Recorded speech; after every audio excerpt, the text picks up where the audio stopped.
মানুষ এবং শিক্ষার্থীদের উপর নারকীয় হত্যাযজ্ঞের প্রতিবাদে এবার অ্যাকশনে নেমেছেন প্রবাসী বাংলাদেশিরা।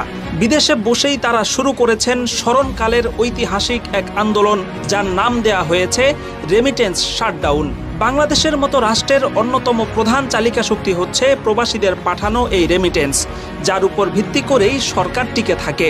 কাজেই কোটা আন্দোলনে নিরীহ মানুষের উপর অবর্ণনীয় নির্যাতনের প্রতিবাদ স্বরূপ প্রবাসীরা রেমিটেন্স বন্ধ করে দেওয়ার ঘোষণা দিয়েছেন। কারণ রেমিটেন্সের মাধ্যমে বৈদেশিক মুদ্রা না এলে সরকারের পক্ষে দেশ চালানোই অসম্ভব হয়ে যাবে। রেমিটেন্স শাটডাউন ক্যাম্পেইনে অংশ নেয়া প্রবাসীরা এক্ষেত্রে শ্রীলঙ্কার উদাহরণ তুলে ধরেছেন। সেখানে রাজাপাকসে পরিবারের দুর্নীতির সীমা ছাড়িয়ে যাওয়ার পর শ্রীলঙ্কান প্রবাসীরা দেশে রেমিটেন্স পাঠানো বন্ধ করে দেন। এর কিছুদিনের মধ্যেই বৈদেশিক বাণিজ্য লেনদেন এবং ঋণ পরিশোধ করতে না পেরে সেখানকার সরকারের পতন ঘটে। পরবর্তীতে নতুন সরকার গঠিত হওয়ার পর সেই প্রবাসীদের পাঠানো রেমিটেন্সেই শ্রীলঙ্কা পুনরায় স্বনির্ভর হয়ে ওঠে। শ্রীলঙ্কার ঘটনায় উদ্বুদ্ধ হয়ে প্রবাসীরা শাটডাউন শুরু করার কয়েকদিনের মধ্যেই রেমিটেন্সের প্রবাহে ভয়াবহ ধস নেমেছে। বাংলাদেশ ব্যাংকের পরিসংখ্যান বলছে, চলতি জুলাই মাসের প্রথমার্ধে প্রত্যেক দিন যেখানে প্রায় $8 কোটি রেমিটেন্স এসেছে, সেখানে কোটা আন্দোলন শুরু হওয়ার পর এক সপ্তাহেও $8 কোটি আসেনি। অর্থাৎ রেমিটেন্সের প্রবাহ ৮০ থেকে ৯০% কমে গেছে।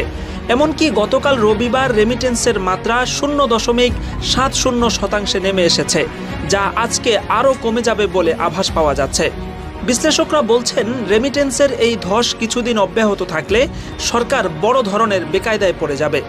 শাটডাউনের কয়েকদিনেই পরিস্থিতি এত শোচনীয় আকার ধারণ করেছে যে সরকারের বেশ কয়েকজন মন্ত্রী বৈধ ব্যাংকিং চ্যানেলে রেমিটেন্স পাঠানোর জন্য বারবার প্রবাসীদের করজোড়ে অনুরোধ করছেন। রেমিটেন্স আপনারা যদি বাংলাদেশে 6 মাস না পাঠান বা আপনারা যদি বৈধ পথে না পাঠান, এই ক্ষতিটা কার হবে? ব্যাংকিং চ্যানেলে রেমিটেন্স না পাঠিয়ে প্রবাসীরা দুটি উপায় অবলম্বন করছেন। যাদের টাকা পাঠানো একান্তই প্রয়োজন, তারা শুধুমাত্র প্রয়োজন পরিমাণ টাকা হুন্ডিতে পাঠিয়ে দিচ্ছেন। তবে অনেকেই সিদ্ধান্ত নিয়েছেন তারা ব্যাংকিং চ্যানেলেই টাকা পাঠাবেন, কিন্তু সেটা 3 থেকে 6 মাস পরে। কারণ ততদিন পর্যন্ত বৈদেশিক মুদ্রা না পেয়ে সরকারের একটা উচিত শিক্ষা হয়ে যাবে বলে তারা মনে করেন। এছাড়া বেশ কিছুদিন বৈদেশিক মুদ্রা নিজের কাছে রেখে দিলে ততদিনে টাকার মান যেহেতু আরও কমে যাবে, ফলে তারা একই পরিমাণ মুদ্রা কয়েক মাস পর পাঠালে বাংলা টাকার ক্ষেত্রেও আরও ভালো রেট পাবেন।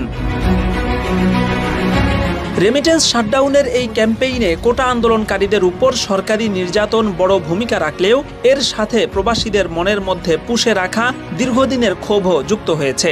পাসপোর্ট বানানো থেকে শুরু করে এয়ারপোর্ট পর্যন্ত প্রত্যেকটা ধাপে ধাপে একজন প্রবাসী যে পরিমাণ হয়রানির শিকার হন, এয়ারপোর্টে প্রবাসীদের সাথে যেভাবে গরু ছাগলের মতো আচরণ করা হয়, যেভাবে হরহামেশা শত শত সিসি ক্যামেরার সামনেও প্রবাসীদের লাগেজ চুরি হয়, পৃথিবীর কোনো দেশে এমন নির্লজ্জ ঘটনার নজির নেই।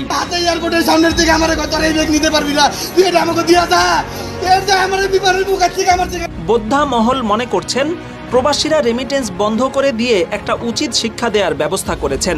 যেই প্রবাসীদের টাকার উপর দেশ দাঁড়িয়ে আছে, তাদের সাথে নিকৃষ্ট আচরণের প্রতিকার হিসেবে সর্বোত্তম উপায়টাই তারা বেছে নিয়েছেন।